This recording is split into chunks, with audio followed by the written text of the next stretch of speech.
Bueno, hoy vamos a ver entonces la parte de introducción de las imágenes de sensores remotos. De todas maneras voy a grabar la pantalla para subirla después en un videito editado. La idea de hoy es que hablemos un poco referente a por qué los sensores remotos ya se están cambiando. ¿Sí? Anteriormente ya habíamos hablado de todas estas clases que vemos alrededor del uso de las imágenes de satélite, de la fotografía aérea, y cada vez más utilizamos los sistemas que se soportan en los sensores remotos que se toman a partir de dispositivos aéreos como los drones. Recordemos que los drones pues son estos pequeños dispositivos aéreos, estos pequeños avioncitos en los cuales se embarcan algunos sensores y esos sensores pues nos sirven para tomar información de manera remota a una escala mucho más detallada que lo que nosotros habíamos podido tomar digamos en la historia. En este caso, en los últimos años nosotros podemos ya tomar información de ultra detalle, algo que era muy difícil o que antes se necesitaban muchos recursos, sobre todo si necesitábamos una imagen de alta resolución, pues teníamos que tomarla desde un satélite y la imagen de satélite costaba mucho dinero, o si necesitábamos tomar un área pequeña necesitábamos hacer un vuelo con un avión y el costo de hacer un vuelo con un avión pues es muy caro. Ahora cualquiera tiene la posibilidad de utilizar un dispositivo que digamos un dron relativamente bueno y barato para hacer cartografía puede estar entre 3 y 4 millones de pesos y cada vez más barato.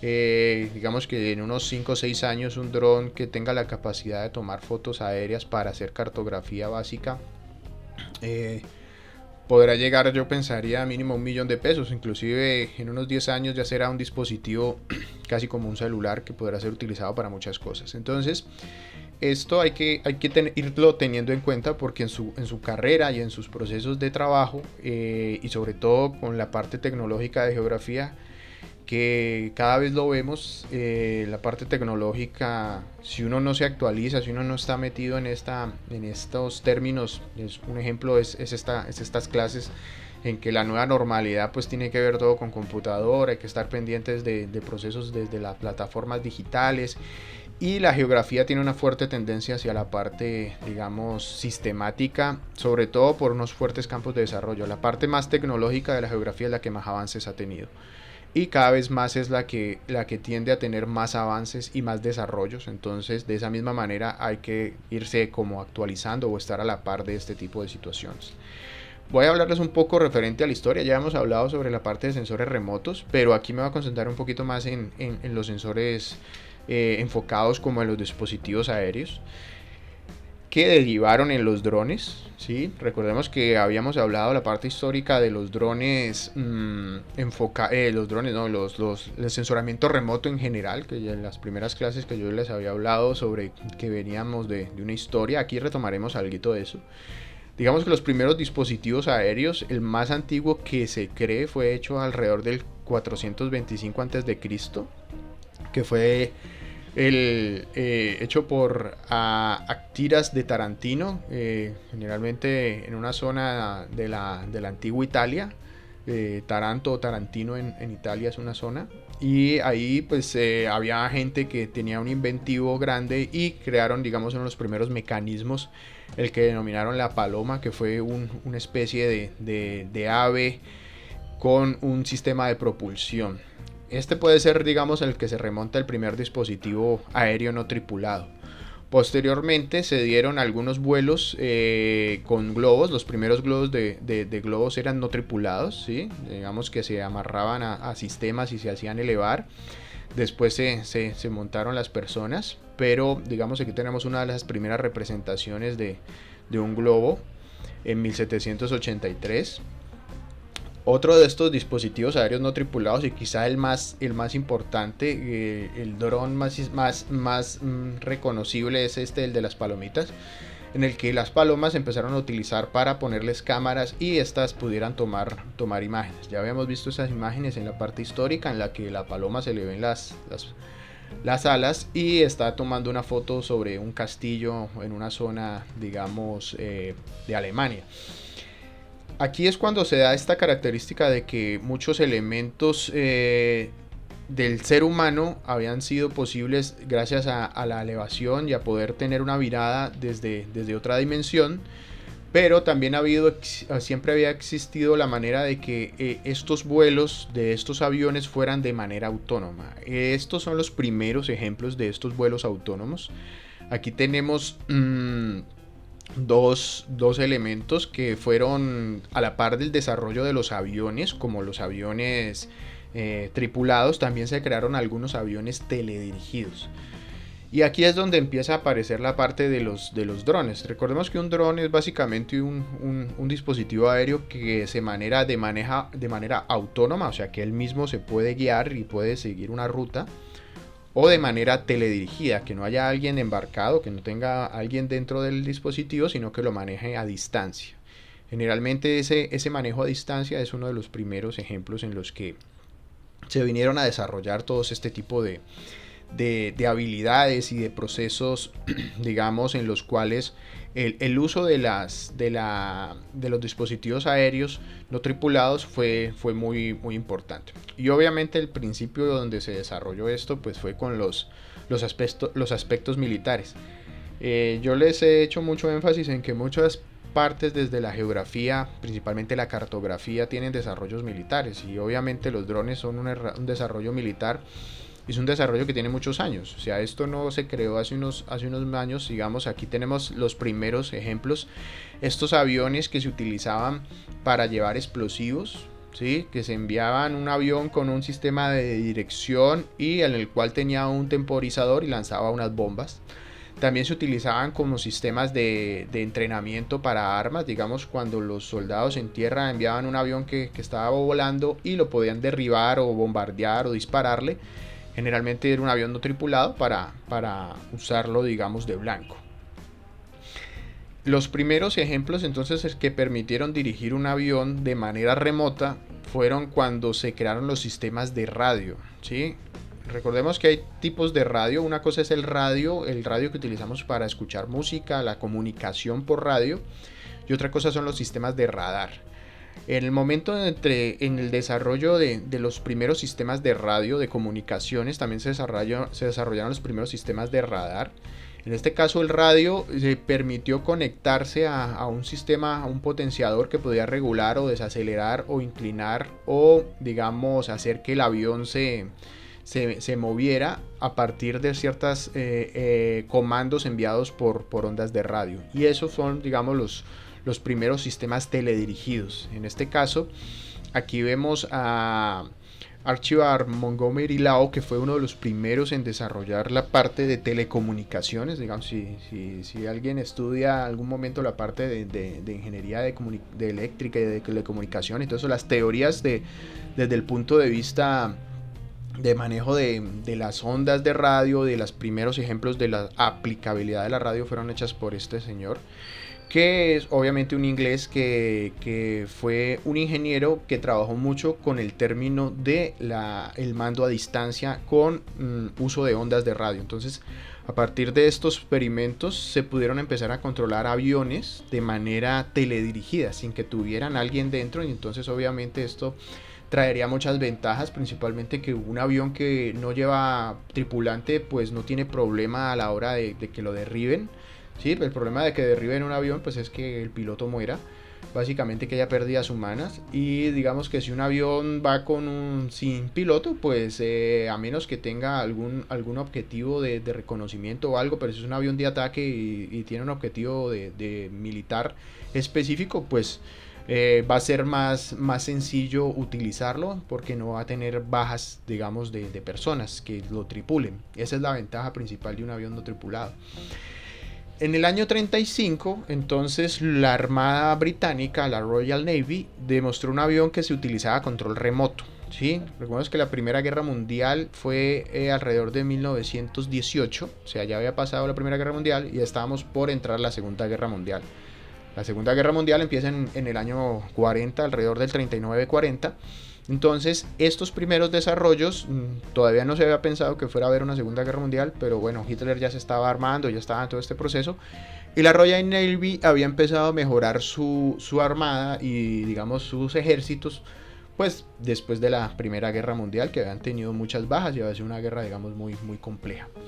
En este caso, ellos utilizaban un avión al que le denominaban la abeja reina, que en traducción o en la mala traducción americana, recordemos que el inglés original es el inglés británico, los americanos pues empezaron a escuchar el término dron como la referencia a una abeja el dron en término inglés es zumbido, es zumbar, pero también hace referencia a un zángano que es el macho de la abeja. En ese caso, en esta presentación de este avión de manera remota, que estuvo un militar estadounidense, se dio cuenta que lo utilizaban para hacer, digamos, blanco o puntería con este avión. Utilizaban el avión no tripulado para hacer eso y desde ahí ellos le decían que tenía un apodo que le decían dron. Este término dron fue utilizado para el ámbito militar como cualquier dispositivo aéreo que se manejara de manera autónoma. Por eso actualmente nosotros decimos dron, y dron es cualquier elemento que vuela de manera autónoma, ya sea pequeño o grande, militar o no, para hacer referencia a un dispositivo relativamente autónomo. Y es de este origen, de que fue un dispositivo que se utilizó muchos años para hacer blanco, para que era un avión que volaba de manera teledirigida para poder hacer ensayos de disparos o para hacer seguimiento de blancos, digamos desde el punto de vista militar. Y de ahí tomamos la palabra dron. Ya cuando empezamos a ver los drones a unas escalas más pequeñas, digamos, más llevaderas de los términos militares, empezaron a reducirse los tamaños. Aquí vemos estos primeros, que es el OQ-2A, que es uno de los primeros ejemplos de drones, digamos, teledirigidos, hechos por la Fuerza Aérea, por la naval americana. Y este aparatito pues se utilizaba para hacer reconocimiento y también para hacer entrenamiento de blancos, ¿sí? Entonces, si yo estoy en tierra, soy un militar que tiene un tanque, que tiene un lanzamisiles, que tiene un sistema de fuego antiaéreo, pues con estos aviones que se entrenaban, digamos, para poder destruirlos, pues era más útil entrenar a los soldados y a las armas en tierra para poder, digamos, ejecutar su ejercicio. Muy reconocido estas fotos, porque aquí esta persona que aparece en esta foto fue una posterior modelo muy importante, Marilyn Monroe. Ella trabajaba en la fábrica de este avión y fue modelo del catálogo, digamos, técnico del desarrollo de los primeros drones. Y esta persona, que es Marilyn Monroe, después obviamente fue una supermodelo y una figura muy importante en la historia americana, y ella trabajaba montando los rotores de este tipo de aviones en sus primeros años. Indiscutiblemente, en los ejemplos de un dron, digamos, que se ajuste a todas estas características y desde el punto de militar, pues fueron las bombas B-2, que ya les había hablado, que eran las que bombardeaban los nazis a Londres, principalmente a algunas zonas de Londres fueron completamente destruidas por los bombardeos de las bombas B-2 de los nazis.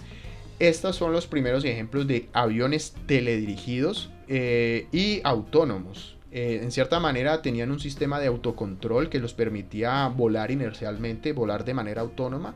Se les programaban unos giros y unos sistemas de estabilización, y con unos sistemas guiados automáticos llegaban hasta su destino y obviamente descargaban la bomba, chocaban contra Londres o contra el lugar donde los habían enviado. Para esa época eran muy avanzados. Recordemos que el avance de la tecnología militar nazi era muy grande. El problema de los nazis es que implementaron sus sistemas, digamos, desde el punto de vista militar, ¿no? Obviamente, ¿no? De que, pues, obviamente era muy negativo que los nazis tuvieran este nivel de tecnología, pero si los nazis lo hubieran implementado previamente, unos años antes, hubieran podido ganar la guerra perfectamente, y ahorita pues hablaríamos probablemente alemán y no hablaríamos español, porque los nazis hubieran conquistado probablemente casi todo el mundo. En este caso, los nazis tenían un sistema de conocimientos avanzados muy grandes, sobre todo en esta parte militar, en el cuanto al uso de los cohetes. Recordemos que a partir de que los militares estadounidenses y rusos liberan, digamos, Alemania, ellos capturan a todos los científicos que trabajaran en estos proyectos y son los que posteriormente desembocan en la cadena en la carrera espacial. Principalmente en Estados Unidos estaba Ernest von Braun, que fue uno de los desarrolladores de estos misiles. Entonces los gringos, los americanos, terminan desarrollando unos sistemas digamos autónomos, que los utilizaban para hacer bombardeos, para poder atacar en ciertos lugares de manera autónoma. Y uno de estos primeros ejemplos de uso de los drones fue este dron, que fue el BMQ-34 y el AMQ-34 y el MQM-34, bueno, casi todos son 34, que se utilizaron en Vietnam. Generalmente eran aviones o sistemas guiados de misiles que servían para bombardear posiciones estratégicas. Este es un ejemplo entonces de los primeros drones de ataque que se utilizaron en guerra como tal. Y en el Vietnam, desde Vietnam ya se utilizaban. Posteriormente se empezaron también a desarrollar otros tipos de digamos, dispositivos autónomos. Aquí tenemos un helicóptero. En este caso, este helicóptero se utilizaba para lanzar torpedos, ¿sí? Para bombardear barcos o submarinos. Y generalmente se montaba en los destructores o en los portaaviones, y alrededor del destructor o el portaavión, si se había detectado un barco, entonces se mandaba este dispositivo que era no tripulado, digamos que si lo derribaban no había problema, pero tenía la capacidad de lanzar un torpedo. Entonces el dispositivo era autónomo, o en cierta manera autónomo, con un control, digamos, de manera teledirigida o remota. También, digamos, ya estos son un poco más actuales en términos de la actualidad de los elementos que nosotros encontramos dentro de digamos, desarrollos más modernos. Tenemos dispositivos aéreos no tripulados, en este caso estos RITE, que son una especie de Zeppelin, como globos aerostáticos, que sirven para hacer reconocimiento. Principalmente estos sistemas tienen dentro un sistema de radar, ¿sí? Y sirve para hacer vigilancia, digamos, a distancia, a partir de estos sistemas medianamente autónomos. O sea, se pueden llevar a cualquier lugar, se lanza el globo y el globo es como un sistema de radar de muy alto alcance. Recordemos que el radar es un sistema que envía señales, ondas de radio, y las hace chocar a la redonda a cientos de kilómetros, a medida de que si nosotros subimos un sistema de radar y lo ponemos a flotar en el aire, pues va a tener un mayor alcance. Este dispositivo se utiliza para eso. Obviamente el clásico de los drones militares, que ya habíamos hablado algo, como el Predator, que ya les había contado que fue utilizado mucho en la guerra de Irak, de Afganistán, y pues alrededor de casi todos los procesos de búsqueda de Bin Laden y de todos los terroristas en lo que es el Medio Oriente y en África, pues es el más utilizado para hacer ataques de precisión. El Global Hawk, que es el avión muy grande, digamos de tamaño de un avión comercial o un avión normal, y es un avión que se ha venido utilizando para hacer reconocimiento aéreo y militar, principalmente por los Estados Unidos.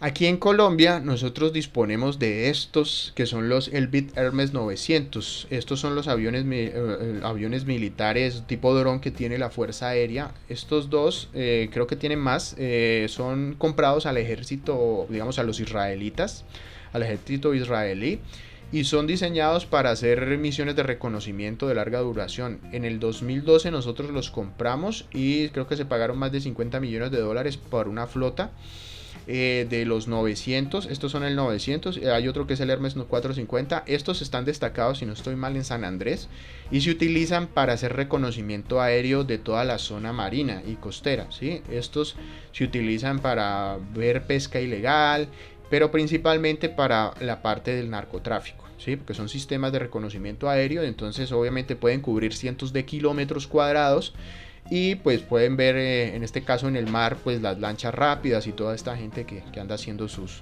sus maldades por estos lugares. En el Pacífico, digamos acá en el interior, también sé que se tiene uno de estos Hermes por acá, pero no sé específicamente dónde lo utilizan. Estos se utilizan principalmente para reconocimiento aéreo, para ver campos de la guerrilla y este tipo de situaciones. Entonces en el país tenemos un programa de desarrollo interno de drones, lo tiene el ejército y la fuerza aérea, de desarrollar sus propios drones militares, aunque tenemos estos que han sido comprados, digamos, ya a empresas militares que nos proveen este tipo de servicios. Ya cuando vemos los primeros ejemplos de los dispositivos drones aéreos no tripulados más pequeñitos, digamos ya como a los niveles que actualmente nosotros podremos familiarizarnos con un dron, como estos pequeños aviones. Esto empieza desde el mundo del aeromodelismo, ¿sí? Donde a los primeros aeromodelos se les empieza a poner cámaras. Aquí vemos un aeromodelo en el cual se le ha puesto una cámara fotográfica. Entonces se empezó a dar esa idea de que desde el punto de vista civil se podría entonces montarle a un aeromodelo, un pequeño avioncito de estos a control remoto, montarles cámaras para tomar fotos aéreas. Que esto se viene a masificar posteriormente a que se desarrollan los sistemas autónomos, ¿sí? Aquí los sistemas eran remotos, eran controlados por un piloto, ¿sí? El piloto, entonces hay una diferencia entre el aeromodelista y digamos el experto en drones. Es que el experto en drones puede tener un control manual del aparato, ¿sí? Podemos tener un control del dron, pero en algún punto soltamos el control y el dispositivo se puede manejar de manera autónoma. Generalmente cuando hacemos la misión para tomar cartografía o para hacer un vuelo de toma de fotos para un video o algo, o sea, se maneja de manera autónoma. Y cuando entra a ser de manera autónoma es que generalmente lo definimos como un sistema aéreo autónomo no tripulado. Todos estos equipos son no tripulados porque no llevan tripulación, ya sea de control remoto, o sea que lo manejemos nosotros a control remoto, o que él mismo tenga un plan de vuelo en el cual pueda desarrollar. En este caso, los vuelos generalmente desde aeromodelos son vuelos dirigidos, son que las personas tienen un sistema de control y ese sistema de control entonces lo implementan para llevar el avión o el helicóptero de un punto A a un punto B. Aquí vemos uno de los primeros ejemplos de helicóptero con cámara. Y se le pone a la cámara para hacer vuelitos pequeños de reconocimiento. Y este sí es el primer dron, digamos, autónomo en cierta manera, que fue el R-Max, que es un sistema, ya lo habíamos hablado, aquí inclusive tengo unas fotos más actuales. Este sistema fue de los primeros sistemas desarrollados de manera comercial autónomo. Es un sistema, este R-Max es un pequeño helicóptero con, digamos, control autónomo que se utiliza para irrigación y para fumigación en cultivos. Es un desarrollo japonés y es, digamos, de las primeras versiones de los sistemas autónomos. No vuela muy alto, vuela creo que como 20 metros máximo, porque es un dron que está utilizado principalmente para hacer irrigación. Ahí lo verán, digamos, haciendo aspersión en cultivos y en esta zona. Estos drones son drones pequeños, pues relativamente pequeños, ¿no? O sea, tiene el tamaño, yo les decía que este tiene el motor de una motocicleta, pues es un Yamaha. Cuesta alrededor de $250,000 y tiene una autonomía creo que como de 2-3 horas de vuelo a una altura muy baja. O sea, vuela muy bajo porque generalmente se utiliza para irrigación de cultivos. Ya entonces cuando vimos que se unió el enfoque militar, el enfoque, digamos, del recreativo, como el uso de los sistemas civiles, de los sistemas de hobby, como el aeromodelismo y otros elementos, entonces se empezaron a desarrollar los drones ya de manera más comercial, a escalas más pequeñitas, como los drones de fotos que comúnmente conocemos. Pero también a su parte o a la parte se ha venido desarrollando una reglamentación a nivel sobre todo aeronáutico. Recordemos que los drones están utilizando el espacio aéreo. Si hablamos de un satélite, pues el satélite está utilizando el espacio aéreo. Para ser lanzado pues necesita tener un sistema de lanzamiento y unos permisos espaciales y unos permisos digamos para la parte desde el punto de vista aeroespacial.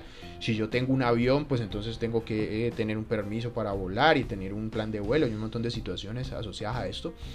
Y los drones entran en esta disyuntiva de que utilizan el espacio aéreo, pueden interferir espacios aéreos, pueden entrar a un lugar y tomar fotos aéreas y en cierta manera violar la intimidad. Entonces hay algunas ciertas cosas complejas con los drones en los cuales ha habido alguna preocupación, sobre todo desde el punto de vista de la seguridad aérea. Recordemos que si yo estoy con un avión, un dron volando cerca del aeropuerto y está aterrizando una avioneta y yo estoy con mi dron ahí volando, puedo que el avión se le meta a este dron que está volando a una altura baja a una turbina, o se le choque contra el parabrisas y pueda romperlo. O sea, hay situaciones en las que potencialmente un dron puede causar un accidente. Entonces ha habido una gran preocupación en los últimos años, sobre todo en los últimos años, porque los drones pues empiezan a generar ya un peligro. Uno de los más grandes peligros para la parte aeronáutica son las aves. O sea, hay muchas aves que volando se chocan contra los aviones y en ciertos momentos han causado peligro, han causado emergencias. Hasta donde yo sé no ha habido una ave que haya derribado un avión, pero sí han causado graves problemas a aviones. Ahí he oído casos en que bandadas de aves han sido chupados por los reactores de un avión y han dañado un motor. En ese caso pueden hacer que el avión entre en emergencias. Ha habido muchos casos de emergencias por aves que se han chocado contra los aviones y han causado emergencias riesgosas de peligro de que la gente pueda morir. Entonces se cree que también los drones pueden causar este tipo de emergencias, sobre todo por la responsabilidad de quienes los controlan o los manejan cerca a zonas que no se pueden, digamos, volar. Entonces ha venido desarrollándose una cierta legislación a partir de la OASI, que es la Organización de Aviación Civil Internacional, que depende de las Naciones Unidas. Entonces verán que nosotros desde las Naciones Unidas tenemos organizaciones para todos. Tenemos la Organización Internacional del Trabajo, que vea por todo lo que es la parte laboral. Tenemos la UNICEF, que revela por toda la parte de seguridad alimentaria de los niños, la FAO. Tenemos el grupo de las Naciones Unidas para la parte ambiental. O sea, tenemos un montón de divisiones, en este caso cosas que son comunes para todos, como la aviación, la parte del ambiente, todo esto pues tiene unas organizaciones. En este caso la organización desde las Naciones Unidas que maneja la parte de aérea es la Organización de Aviación Civil Internacional. O sea, la parte aérea civil, porque está la parte militar y eso ya es otra historia. En este caso se han venido haciendo convenios y desarrollos. Colombia está adscrito a todos estos convenios internacionales, a todos estos tratados, todo esto lo tiene que ratificar y debe estar en sus leyes. Así como nosotros cuando tenemos el protocolo de Kioto, tenemos los convenios marcos de Naciones Unidas de Protección del Medio Ambiente y Colombia está obligado a proteger el medio ambiente, a no dañar los recursos naturales y todo esto. En el término de la parte aérea también está obligado a seguir ciertas reglas y tener ciertas normas que debe incluir en su normatividad. Así que muchas de nuestros marcos legales pues vienen sobre todo de convenios internacionales de muchas cosas. En este caso de la parte aérea pues tenemos un montón de cosas.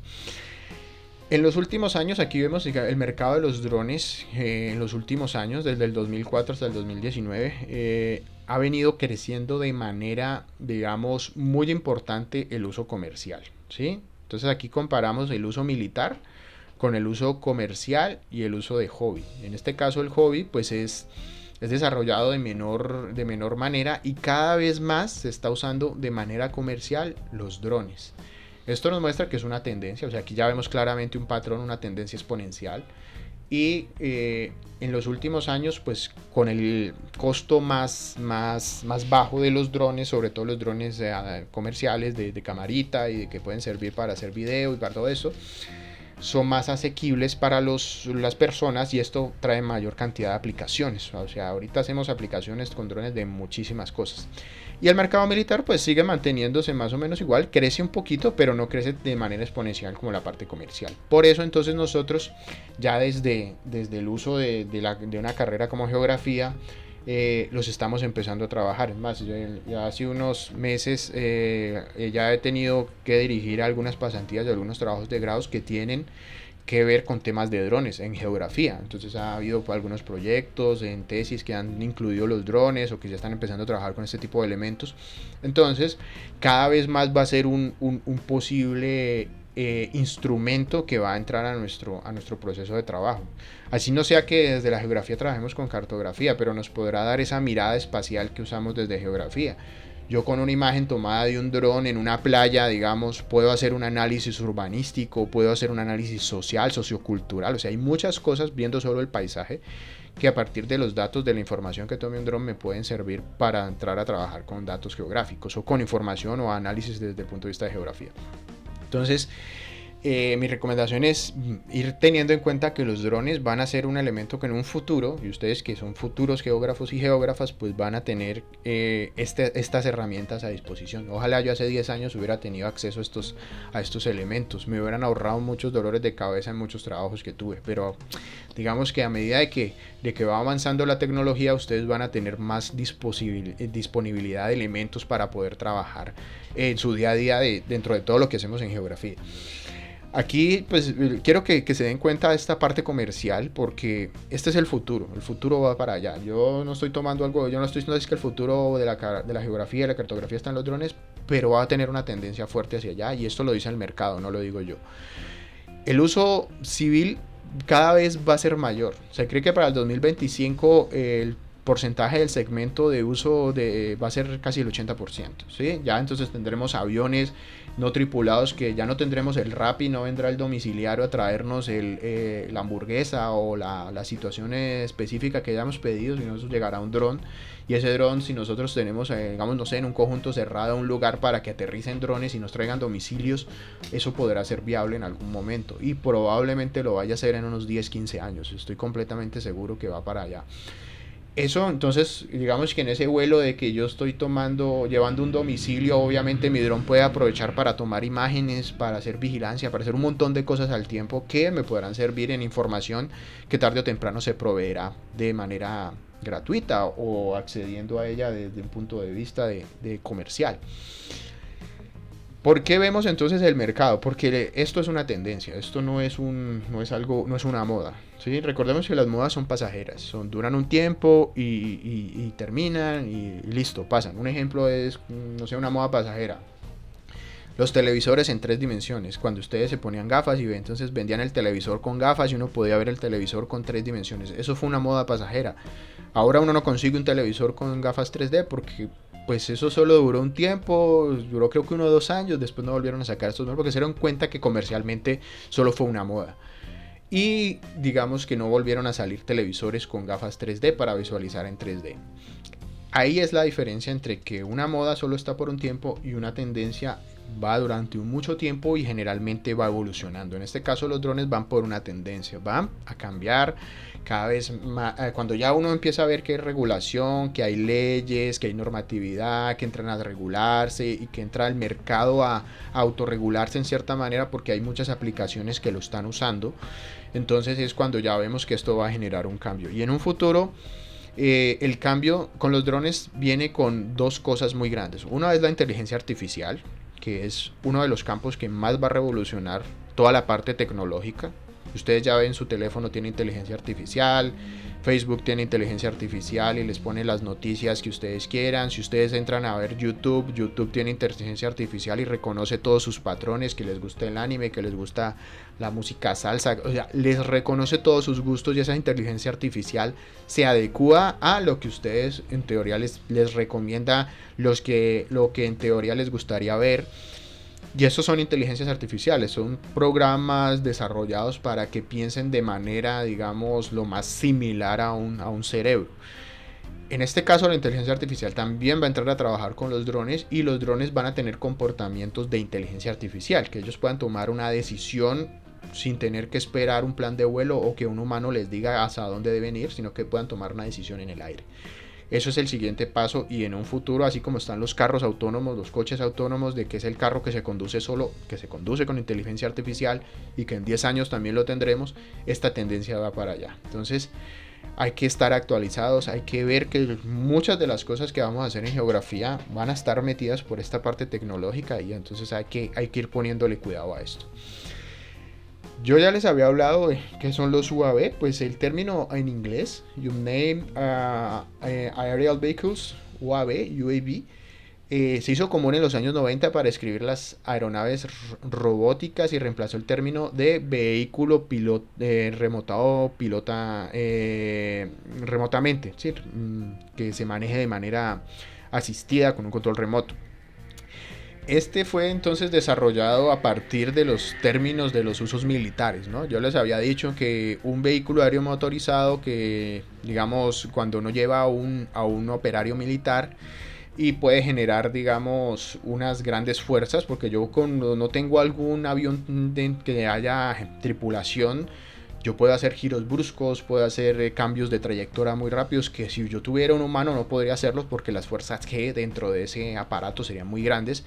Entonces eso, en el caso de los vehículos militares, les da una maniobrabilidad y una ventaja muy grande porque pueden hacer maniobras que no pueden hacer cuando se tiene a un humano dentro de un avión, ¿sí? Porque nosotros estamos enfocados a resistir cierta manera a algunos tipos de giros de fuerzas digamos, de la gravedad que se pueden aplicar en un cuerpo.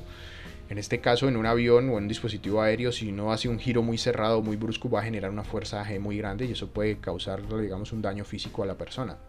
Si no tenemos una persona en el avión, pues podemos hacer todos estos giros, digamos, de maneras más grandes, digamos.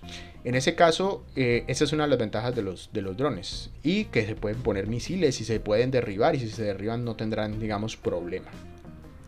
En el 2011 la OASI es la que empezó a decir, bueno, hay que hacer algo con todos estos drones que están saliendo de manera comercial, de manera militar, hay que tratar de regular en cierta manera, sobre todo los usos civiles, porque la aviación civil, digamos que es la que nosotros tenemos los aviones de pasajeros, los aviones de fumigación, todos los aviones que se usan de manera civil, que no sean militares, empezaron a darse cuenta que el uso de los drones sin una regulación pues iba a traer problemas, porque ya se habían dado algunos problemas de incidentes con drones, gente que volaba fuera de los aeropuertos y cuando venía el avión aproximándose pues veía un dron y entonces los pilotos se asustaban porque de pronto el dron metérsele a la turbina y causar que la turbina se destruya. Entonces esto ha traído una gran cantidad de situaciones asociadas a posibles problemas de seguridad que los vamos a estudiar más adelante en la parte de normatividad y cómo se puede volar y etcétera. Pero vamos a entender un poco cómo es el sistema de un UAV o de un AirPass. El término más manejado en Colombia desde el punto de vista legal es AirPass o RPass, que es sistema de remoto pilotado remotamente. Aunque esto ustedes ya se darán cuenta que alrededor de los drones manejamos un montón de siglas, dependiendo de la normatividad del país o de la traducción, pues vamos a tener un montón de siglas. Lo más común es decir drone para no entrarse a enredarse o aliarse con estos términos de cuántos tipos de significados hay de los drones, porque hay un montón. Y pues más vale no confundirse con tanto término, es decir, bueno, si lo vamos a hablar en términos en inglés, el UAV es el término más común, el dron es el término popular, digamos más general, y en Colombia, en la normatividad de Colombia se maneja RPass o AirPass, es básicamente como aparece en la normatividad colombiana. Pero entonces, ¿qué tenemos para hacer un dron? O sea, un dron no solo es el aparato que vuela, es un conjunto alrededor de elementos que tenemos y vamos a tratar de entender un poco esos elementos. O sea, un dron no solo es el bichito que tiene unos multirotores y tiene una camarita. Si hablamos de un sistema dron complejo, o sea, el militar, vamos a hablar de esto. Primero vamos a tener un sistema de control. En ese sistema de control vamos a tener obviamente una pantalla, una interfaz, un sistema de comunicación, generalmente unas antenas, ¿sí? Y en este caso, pues obviamente esto es un carro, un sistema militar transportado que debe controlar unos drones aerotransportados también de una cierta envergadura y deben tener una cierta capacidad de comunicación en kilómetros o en distancias. En este caso, si lo vemos ya a una escala más pequeña, como los aviones, los drones, digamos, de uso civil, aquí tenemos drones de desarrollo. Estos son drones desarrollados con software libre. Hay software libre para desarrollar drones, así como hay drones comerciales, así como usamos en la parte de software libre y software comercial. Los drones también tienen software de desarrollo y software, digamos, propietario, y existe hardware libre y hardware propietario. O sea, yo puedo comprar un dron y armarlo como juguetico y montarle sistemas y desarrollarlo yo, a comprar uno ya desarrollado. Muchos años monté drones de manera, digamos, de desarrollo. Mi recomendación es comprarlo ya hecho, aunque es bueno montar un dron porque uno aprende a hacer muchas cosas, pero tiene que, digamos, darle mucho tiempo, desarrollar muchas cosas, estudiar mucho y a la final calibrar los drones y estar pendiente de su calibración y de que funcionen bien es muy complejo y a la final es mejor comprar un dron ya desarrollado, en mi experiencia. Pero si uno quiere aprender y quiere saber cómo de pronto repararlos y hacer otras cosas, es bueno aprender a desarrollarlos. Digamos que esto tiene que ver mucho con la parte electrónica y otras situaciones. En este caso, cuando ya sea un dron comercial, ya sea un dron, digamos, de desarrollo, van a tener más o menos los mismos componentes. Pues vamos a tener el dron, que es el dispositivo aéreo, generalmente un multicóptero. Recordemos que hay dos tipos de drones, el dron tipo avión, que funciona con planeación, con ala y como fuera un avión, y el dron tipo multicóptero, que utiliza básicamente la fuerza bruta para despegar, ¿sí? Que tiene motores, y esos motores pues lo que hacen es que generan la resistencia al viento y dan propulsión y puede despegar. Y generalmente está asociado a alguna cámara. Aquí tenemos una camarita GoPro con un gimbal, que es un sistema que le permite mover la cámara en unos ejes, puede ser de 2 o de 3 ejes, y permite entonces tomar las fotos. También tenemos un sistema de control, generalmente un control remoto, que nos permite controlar el dron de manera manual, ¿sí? Con un control yo puedo tomar el control manual, o una estación de control como estas, que es un computador con unos sistemas de radio en el que yo le puedo cargar una misión al cerebro del dron y el dron puede hacer un vuelo de manera autónoma, ¿sí? Entonces ahí es donde el sistema va a tener un dron, que será el dispositivo de vuelo, y va a tener un sistema de control que va a estar asociado a un sistema que se conecte con radio, que generalmente en los drones comerciales es el teléfono, es un teléfono inteligente que tiene el programita y se conecta al control remoto, que va a tener el emisor de radio, y que el control remoto también va a servir para tomar el control en caso tal de control manual. Entonces un dron nos va a tener que tener algunos componentes como estos. Estos son los componentes básicos de un UAV y un dron, que es el mismo término, ¿no? En este caso tenemos nuestro dron. Digamos, aquí estamos hablando del sistema ensamblado, ¿no? De que yo compro las partes y armo mi dron. Que no lo compro ya hecho. Aunque pues si lo compro ya hecho vendría más o menos el mismo proceso. Tendríamos un control remoto para controlarlo de manera manual. Tendríamos un sistema de control de tierra o estación de control terrestre que puede estar en un computador o en un teléfono celular. Generalmente en el teléfono es lo más moderno últimamente. Vamos a tener un receptor, que va a ser un receptor de la onda de radio, en este caso, que se comunica con el dron. Va a tener un autopiloto, que es el cerebro del dron, que es como una computadora, que yo puedo controlarlo a partir de las ondas de radio que se comunican al autopiloto. Entonces subir, bajar, llevarlo adelante, llevarlo hacia atrás. O este autopiloto de manera autónoma, si tiene una misión, él puede controlar el dron de manera autónoma. Para poder controlarlo de manera autónoma, ¿qué necesita el dron? Tener un módulo de GPS. Si no tiene GPS, un dron no puede ser autónomo porque él no se puede ubicar en el espacio. O sea, para que él se ubique donde está y poder navegar de un punto A a un punto B, necesita tener el módulo de GPS. Entonces debe tener un GPS. Entonces nuestro dron debe tener un módulo autopiloto, un sistema de control de recepción de señales de radio para hacer el control manual, y un sistema de GPS para hacer posicionamiento en tiempo, digamos, real de la ubicación donde está.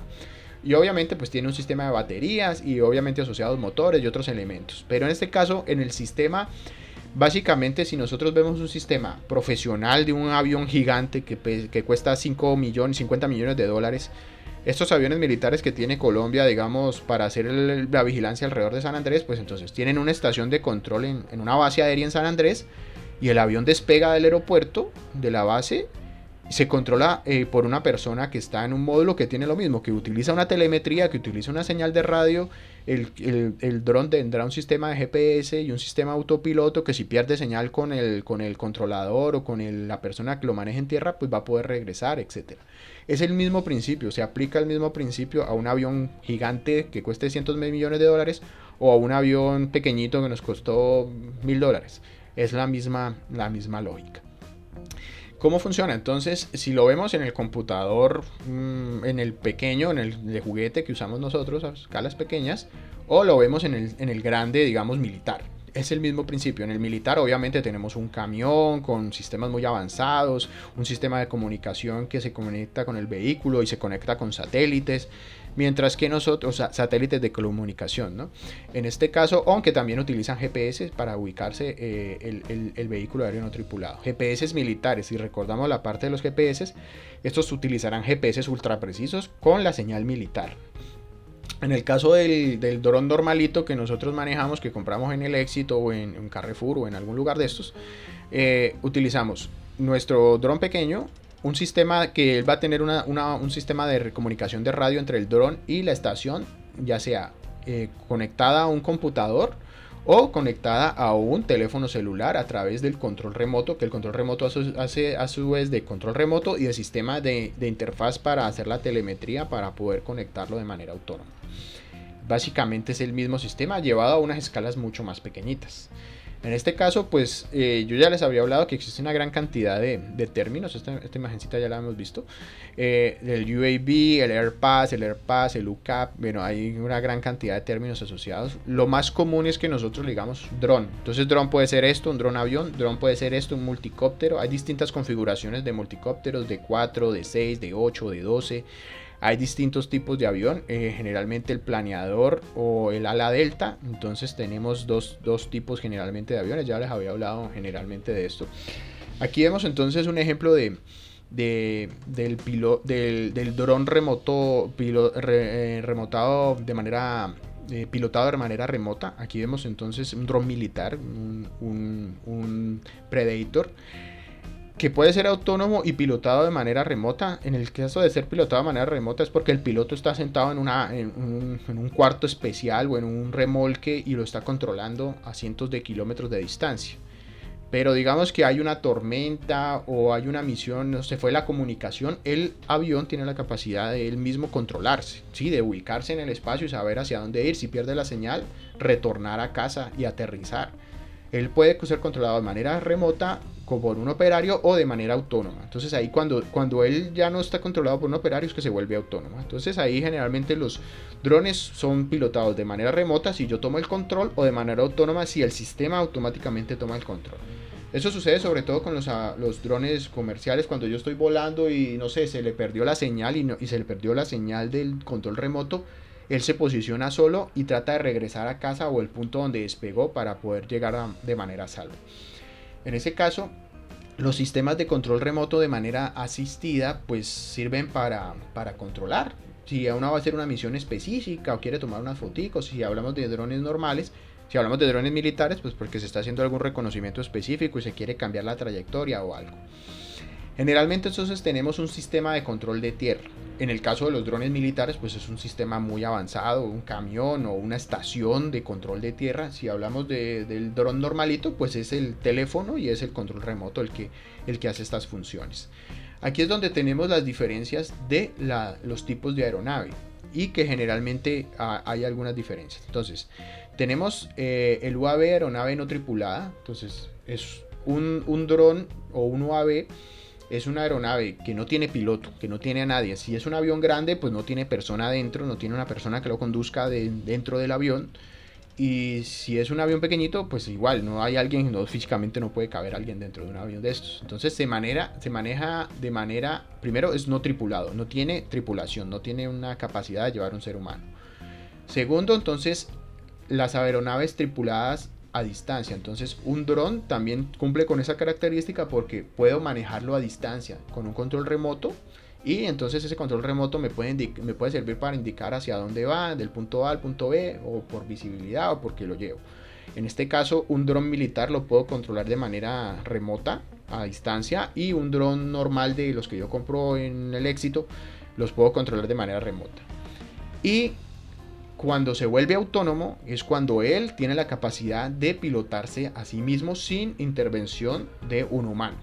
En este caso, cuando mi dron, no sé, estoy en una zona montañosa y se fue la señal y el dron se me perdió, se fue lejos, y en algún punto reconoce que no hay comunicación con la estación en tierra, él dice, me desconecté, voy a volver de donde estaba. Entonces, como él tiene GPS, va a volver a sus coordenadas de origen. Él está volando de manera autónoma y ahí se vuelve autónomo. Entonces el dron En el caso igual de un avión militar que, no sé, está muy lejos, perdió, pasó algo, una tormenta, se le dañó algún sistema y no se puede comunicar con el que lo estaba manejando de manera remota, él de manera autónoma va a retomar el control del equipo y se va a devolver para llegar a la base aérea militar donde despegó. Ahí entonces mi dron o un dron generalmente tiene estos tres requisitos, pues no es tripulado, puede ser controlado de manera remota y puede ser autónomo, puede tener control autónomo del mismo, ¿sí? Poder ir a un punto A o un punto B si pierde la conexión y poder viajar él o volar él solo o retornar a casa.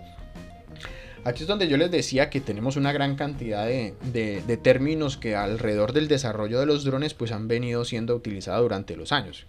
Entonces, si hablamos desde las aeronaves robóticas, pues entonces tenemos algunos torpedos, los aviones sin pilotos, el dron con el nombre militar del blanco que se utilizó en los años que ya les explicaba la historia, que fue más o menos en los 30.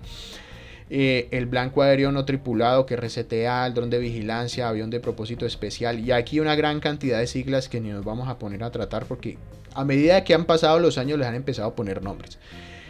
El más utilizado entonces es el UAV para ver referencia en inglés, el RPAS, AirPass, para ver la referencia como aparece en la legislación colombiana, y el más popular es drone para saber que es el que nosotros, eso es un dron, cualquier persona va a entender que es algo que está volando de manera autónoma, si es pequeñito es un dron para comercial, si es un dron algo más grande es un dron militar, listo.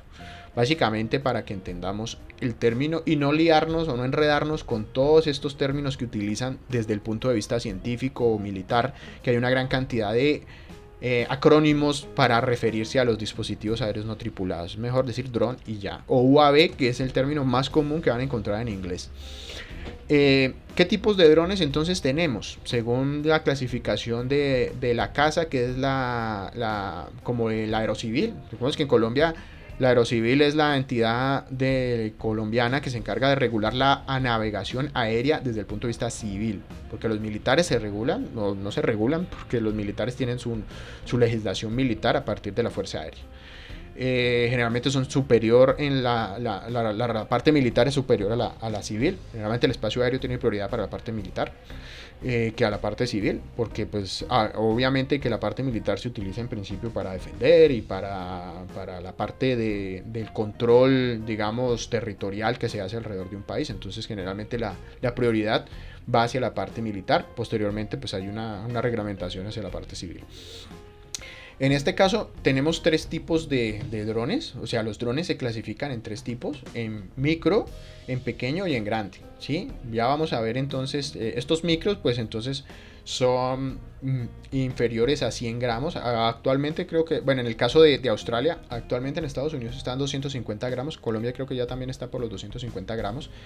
Para yo considerar un micro dron tiene que ser un dron que pese 250 gramos. Casi todos los drones comerciales que ustedes ven, estos el Phantom y el DJI, todos estos son de 1 kilo o de más o menos. Hay un DJI que es el DJI Spark que pesa 250 gramos, entonces está al borde del límite de ser un micro. Y eso tiene unas características especiales porque no va a necesitar permisos y ciertas cosas. Ya lo veremos más adelante cuando veamos bien esto de cómo está la reglamentación y la legislación del dron y todo esto.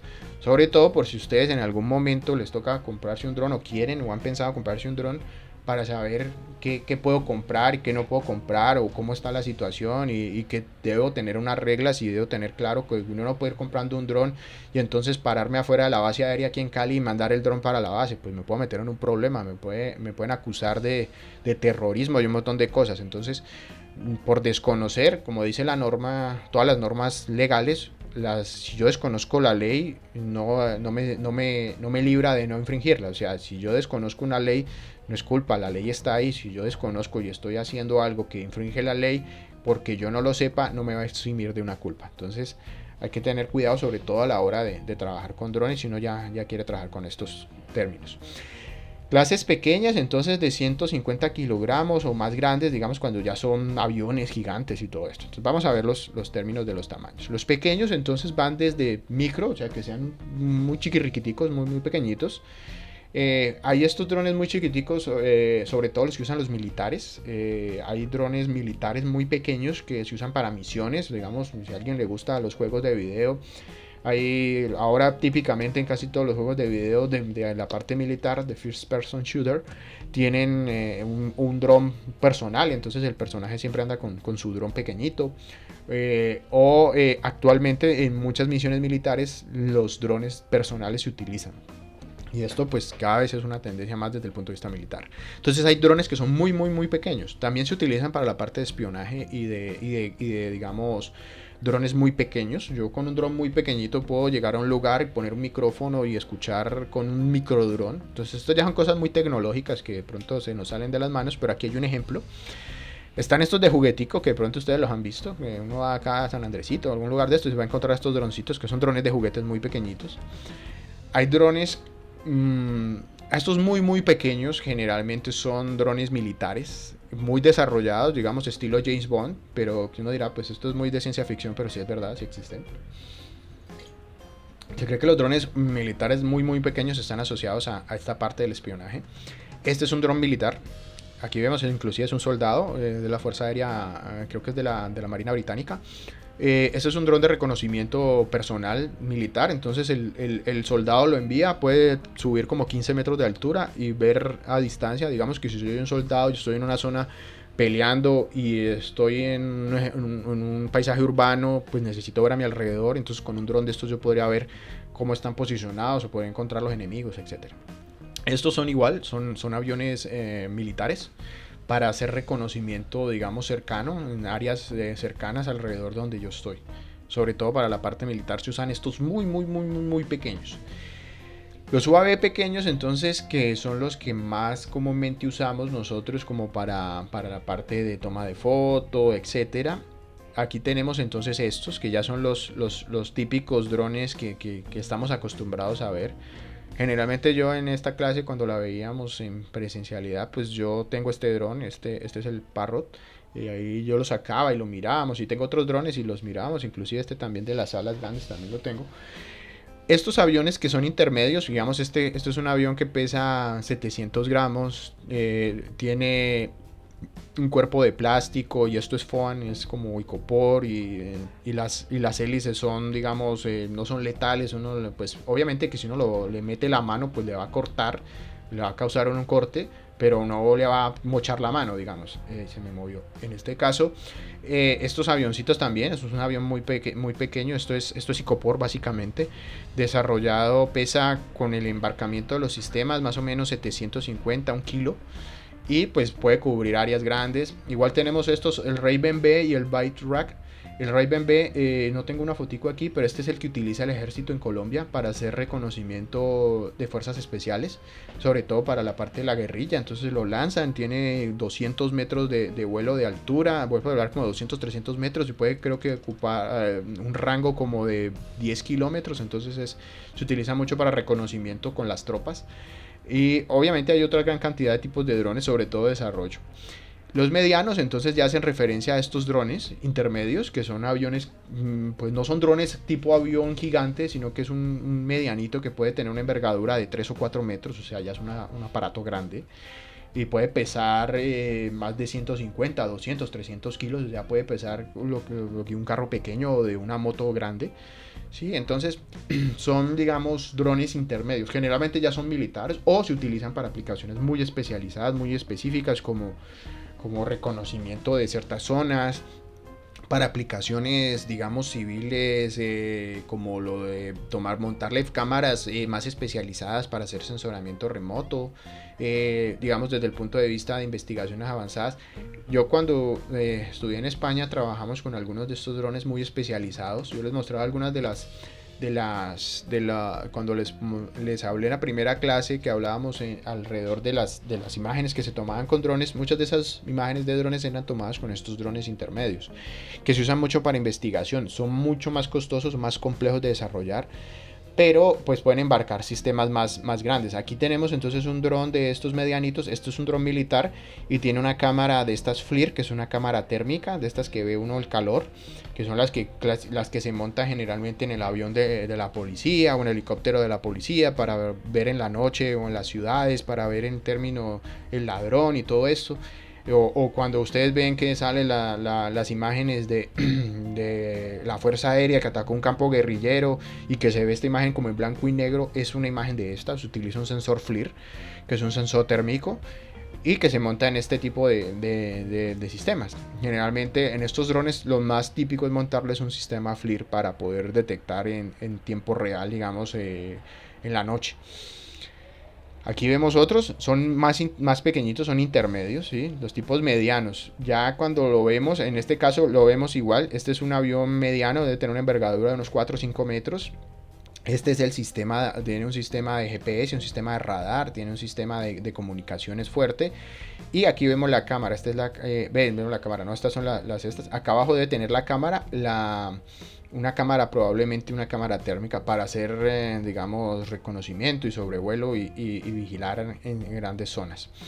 Aquí vemos entonces el Fire Scout, que es un helicóptero, ¿sí? Autónomo. Los otros son aviones, ¿no? Estos son aviones y este es helicóptero.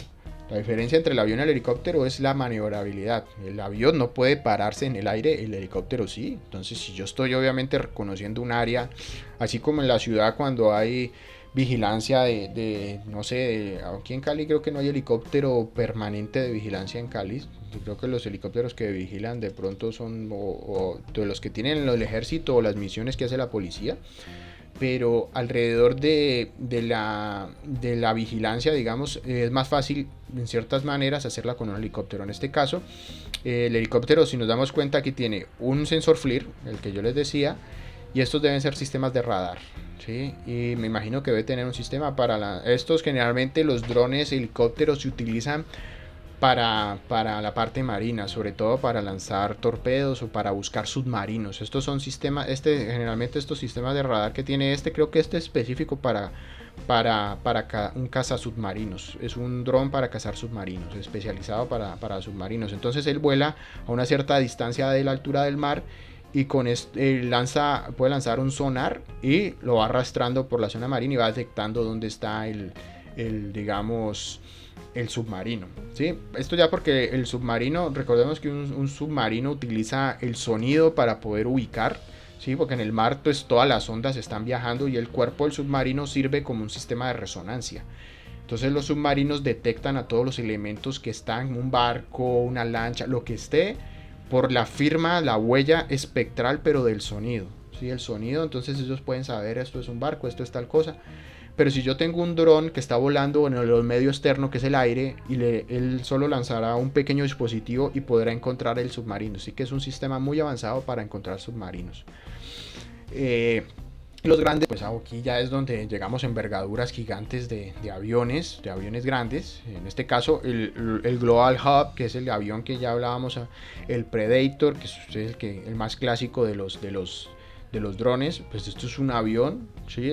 Tiene el tamaño de una avioneta mediana a grande. Este Predator pues tiene el tamaño de un avión de caza, de un cazabombardero, igual es casi una cazabombardero de verdad.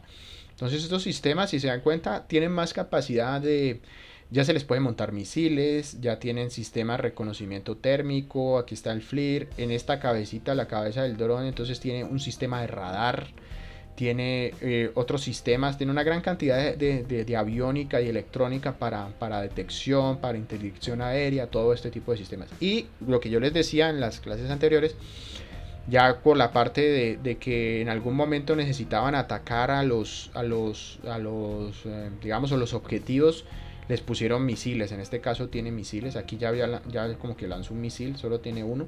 En este caso pues estos drones se utilizan para ataque y reconocimiento. Y aquí tenemos el Global Hawk, que es un avión. Si nos damos cuenta la referencia con dos camionetas grandes y las personas, pues esto es un avión de verdad, pero es un dron. Y este dron tiene los récords más grandes de la aviación, de un dispositivo aéreo. Ha volado, tiene el récord de vuelo más largo, que son 3 días seguidos. O sea, ha volado, circunnavegado la Tierra en vuelo, ¿sí? Entonces, récords que obviamente no son válidos sino desde el punto de vista humano. Si no hay un humano ahí, pues no tendría sentido, digamos, hacer un vuelo de 3 días, pues un humano tiene que ir al baño, tiene que comer, tiene que hacer muchas cosas, y estos aviones pues no tienen, digamos, tienen esa ventaja de no tener tripulación humana, entonces solo necesitan repostar gasolina a lo mucho y ya. Ya cuando vemos entonces un dron en sus componentes, para tener un poco de claridad, los drones entonces tienen unos componentes electrónicos básicos, ¿sí? En este caso vamos a ver los dos términos generales que tenemos. Nosotros tenemos los dos tipos de drones. El dron avión, ¿sí? Que tiene ala, que tiene colita, que tiene un motor. Y el dron multicóptero, porque cuando sea una hélice es helicóptero. Cuando tiene más de una hélice es multicóptero. En este caso este es un quad, un cuatro rotores. Cuando tiene 8 es un opto. Cuando tiene 12 es un hexa y así sucesivamente. Y este es un VTOL, que es la mezcla de estos dos, ¿no? Tiene sistema de propulsión como un helicóptero y tiene sistema de vuelo también como un avión. Entonces puede despegar como un avión, como un helicóptero, y en el aire cambia la dirección de las aspas, digamos, y se comportan como las aspas para un avión y puede volar entonces como un avión. Tiene las dos ventajas del vuelo en el caso de un avión y de un helicóptero. Tiene lo bueno de los dos mundos. En términos de inglés, se conoce como las alas como fixed wing, ¿sí? Como ala arreglada, algo así es la traducción del dron tipo ala fija. Ala fija sería la traducción. Y el dron generalmente quadcóptero, hexacóptero, que si lo traducimos es quadcóptero y hexacóptero, que es el helicóptero o el multicóptero. Estos drones entonces tienen una parte, digamos, muy común en sus dispositivos, en su estructura. Tenemos principalmente una estructura, ya sea ala rotatoria o ala fija. Entonces mi dron puede ser multicóptero o mi dron puede ser ala fija, ¿sí? Generalmente va a tener un autopiloto, que es el cerebro del dron, o sea, como una computadora. Va a tener un GPS, ¿sí? Ya vimos que eran los GPS, nos permiten ubicarnos. Entonces, en este caso, para que el dron se ubique en el espacio, pues debe tener un GPS. Un inercial, que es un IMO, que es un acelerómetro y un sistema que ustedes lo tienen en su teléfono. Generalmente sus teléfonos tienen acelerómetros. Los acelerómetros les indican, no sé si alguien de ustedes haya puesto gafas de estas de realidad virtual, o cuando uno le pone las cardboard a los teléfonos, que son estas gafitas que se ven como en papel y que puede ver como en realidad aumentada o en 3 dimensiones con un teléfono. Realmente los teléfonos tienen acelerómetros y son los que indican los ejes. Si yo tengo el teléfono horizontal y yo lo giro, yo lo subo, lo bajo, él reconoce cuando yo estoy caminando, porque al moverse el giroscopio que tiene dentro del teléfono, él va a sentir que me estoy moviendo. Esos son los que se denominan inerciales o IMOs, que son dispositivos inerciales, y ellos pueden reconocer cuando un dispositivo está girando en sus propios ejes. Básicamente es un giroscopio, ¿sí? Un giroscopio es el que nos indica los ejes de giro alrededor de un punto fijo.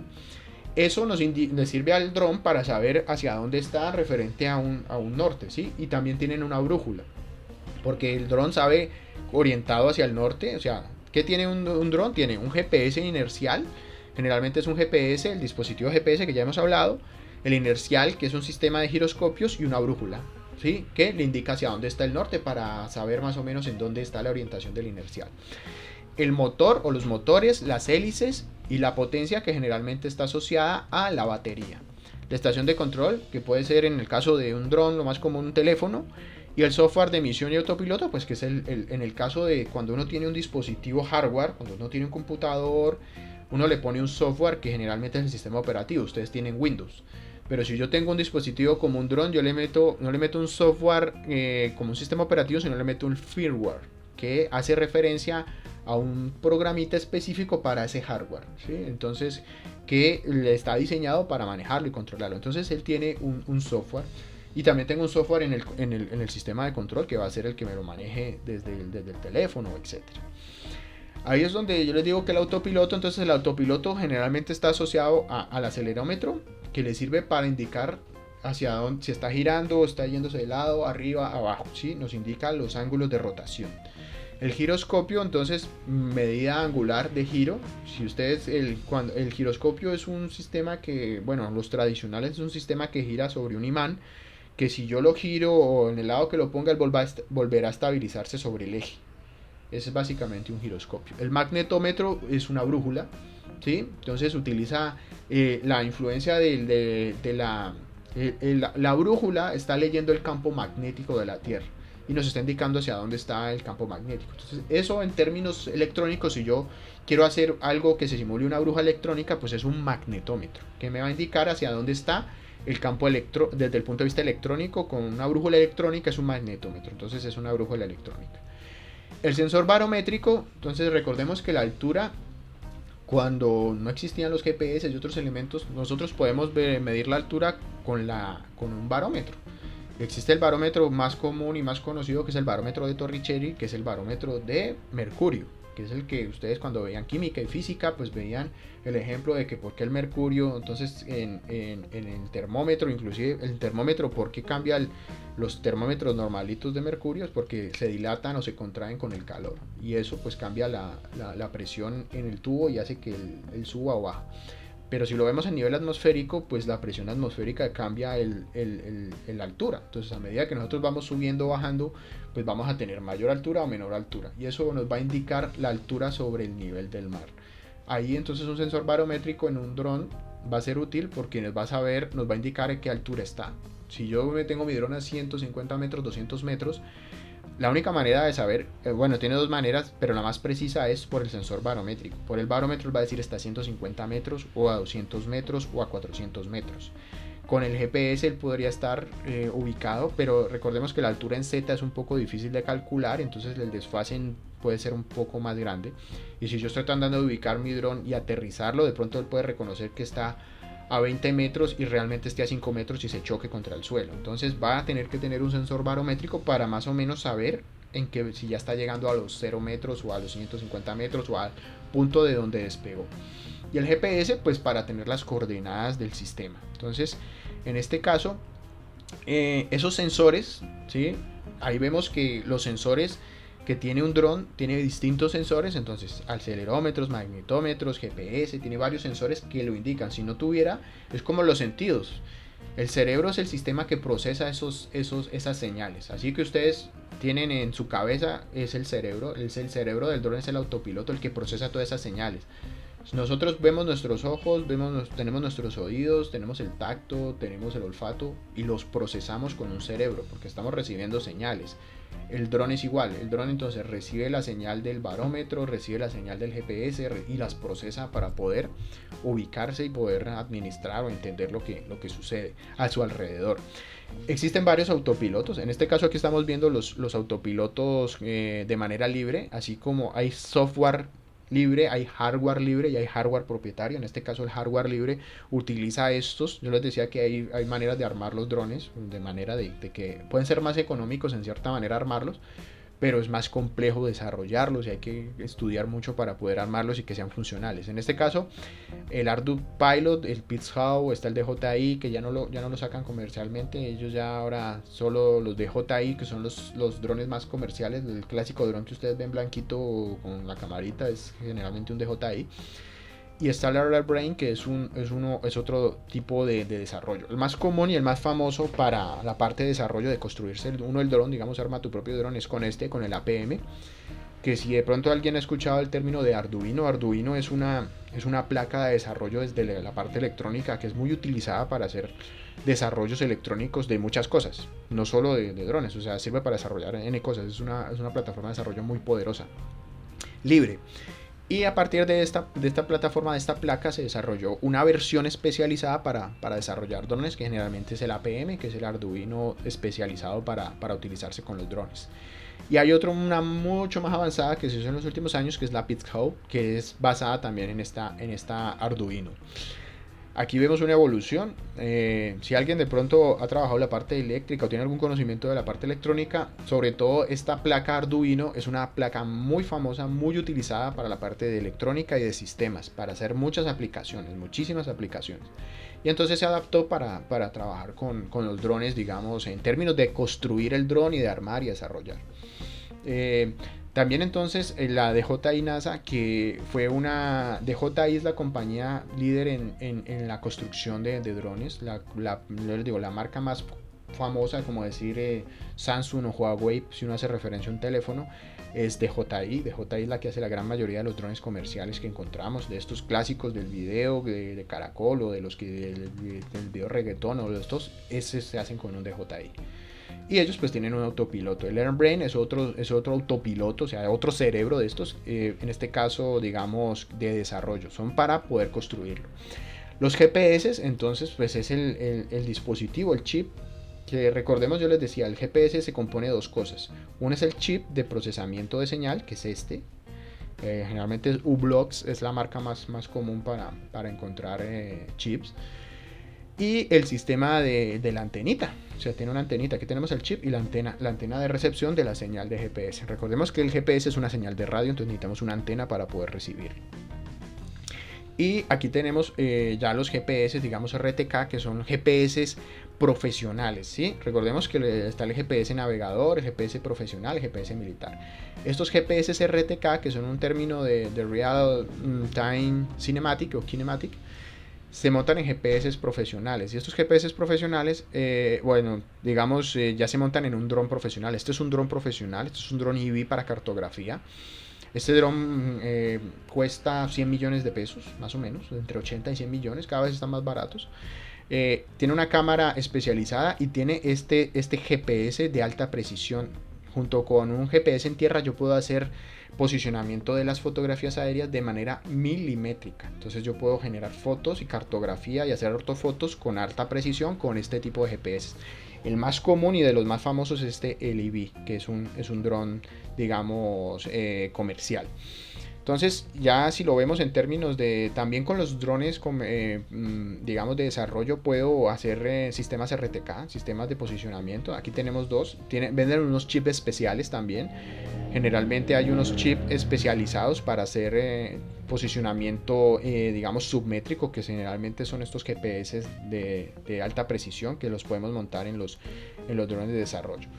Y básicamente los motores, tenemos algunos tipos de motores. Los motores de los drones son eléctricos, ¿sí? Como digamos que los drones son amigables con el medio ambiente. Eso es una ventaja, no utilizan combustión, no están quemando aceites, ni están quemando gasolina, ni esto, sino que utilizan energía eléctrica. Entonces ellos generan el impulso a partir de los motores. Hay dos tipos de motores, el up-runner y el in-runner. Estos son los términos. Generalmente el up-runner es un motor que gira, su eje gira con él, ¿sí? Gira la carcasa externa, el extractor gira con él. Y hay otro que es al revés, que hay un punto fijo que es el que gira, que es el in-runner. Generalmente estos son los motorcitos que tienen todos los dispositivos eléctricos, como el CD. Cuando ustedes sacan la bandeja del CD en estos, digamos, en su computador, él utiliza un motorcito de estos, un in-runner. Generalmente los up-runners son los que permiten hacer una gran velocidad y son los que utilizamos en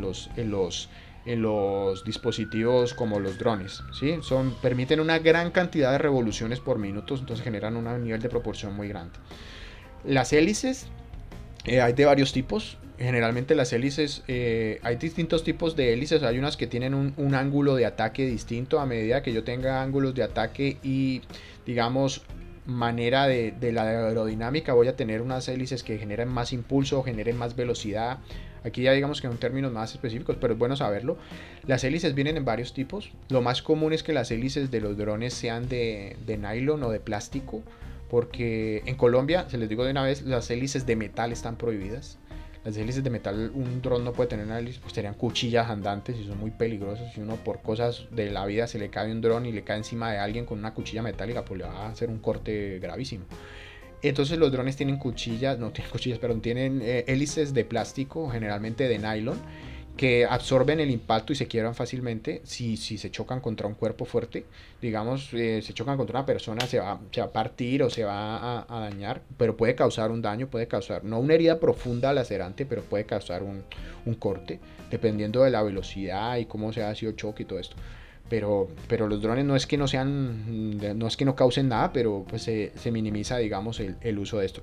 Quizás la parte más peligrosa de los drones son el uso de las baterías, digamos, de celdas de lipo. ¿Por qué? Porque, bueno, aquí en la parte de potencia explico dos cosas. Uno, tenemos las baterías, generalmente baterías de litio polímero, y un sistema de regulación que regula y distribuye la potencia. Básicamente un sistema electrónico, un regulador de potencia. O un ESC, que es un sistema que controla la distribución de la energía para darle la energía a los motores. Es un sistema, digamos, en término electrónico.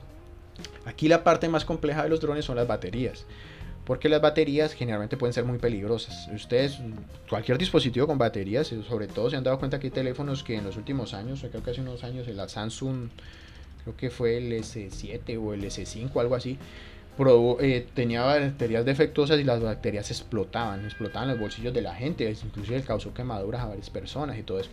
Es porque las baterías de litio polímero generalmente se inflan si generan un proceso en el que uno las carga mal o las descarga mal.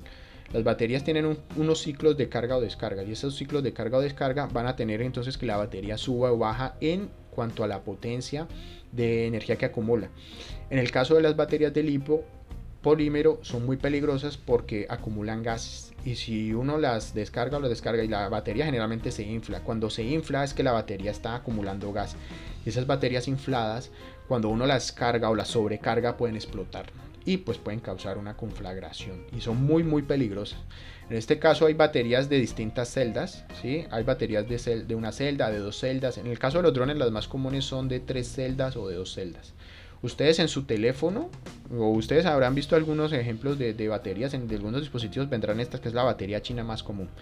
Esta es una batería de una celda. En su teléfono ustedes tienen baterías generalmente de una celda o de 2 celdas. Son celdas específicas que van generando acumulación de energía, y esa energía pues va a dar un voltaje, generalmente requerido por el dispositivo que ustedes manejen.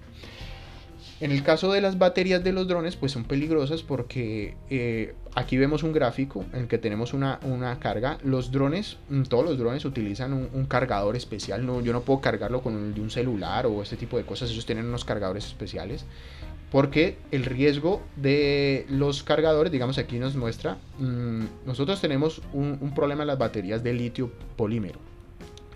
Generalmente si las sobrecargamos pueden incendiarse, ¿sí? Si superan, digamos, las 4.23 voltios, se pueden quemar y pueden causar un incendio. Si las dejamos por debajo de 2.7 voltios en carga, las baterías se dañan, se destruye la batería y deja de cargar, deja de funcionar. Entonces, por eso uno, cuando tiene sistemas electrónicos, bueno, los teléfonos y esto tienen sistemas que se regulan automáticamente en las cargas, ¿sí? Y si llegan a un punto, él se desconecta y deja de cargar. Y si de pronto está defectuoso, es que ahí puede generarse un riesgo de explosión por el teléfono. Por eso no es bueno dejar tanto tiempo el teléfono cargado. Si no es un teléfono que tenga sistemas complejos que sea moderno, si es un teléfono barato, de pronto puede tener este riesgo de que se pueda quemar o pueda explotar. Entonces, las baterías de litio polímero son muy complejas y son muy peligrosas. Aquí vemos un ejemplo, una batería inflada, está inflada, y esto es porque las celdas se han empezado a inflar. Esta celda, esto es una bomba básicamente. O sea, en algún momento, si digamos yo estoy volando con un dron que tiene esta batería inflada y me choco o algo pasa, puede quemarse y explotar inmediatamente. Generalmente cuando uno tiene los drones, generalmente utiliza estas bolsas, que son las bolsas de transporte, las LiPo Guard, que son bolsas para poder transportarlo, y que si se llega a encender o quemar o prender, estas son bolsas antiflagrantes y pues no se combustiona y no se prende, digamos. Entonces hay que tener ciertos cuidados, sobre todo a la hora de manejar los drones, principalmente porque las baterías, en este caso sobre todo las de desarrollo, hay unas baterías que son las de los comerciales, que también funcionan igual, pueden tener estos mismos problemas, pero las de desarrollo, que son estas baterías que yo compro, digamos, de marcas específicas, para cuando yo monto un dron de desarrollo, son mucho más peligrosas. Aquí vemos el ejemplo. Aquí hay un link en este para ver el video. Ahorita ya no tenemos tiempo de ver el video, pero en este caso obviamente el muchacho lo que hace es que rompe las celdas y esto causa una explosión. Empieza a hacer una reacción química y ¡pum! Y es muy peligroso. Por eso en todos los dispositivos que tienen baterías de litio polímero, porque son posiblemente, dependiendo de la batería, por eso ustedes cuando ven baterías de estas y la batería está inflada, bótenla, porque esas baterías son peligrosas de causar incendios.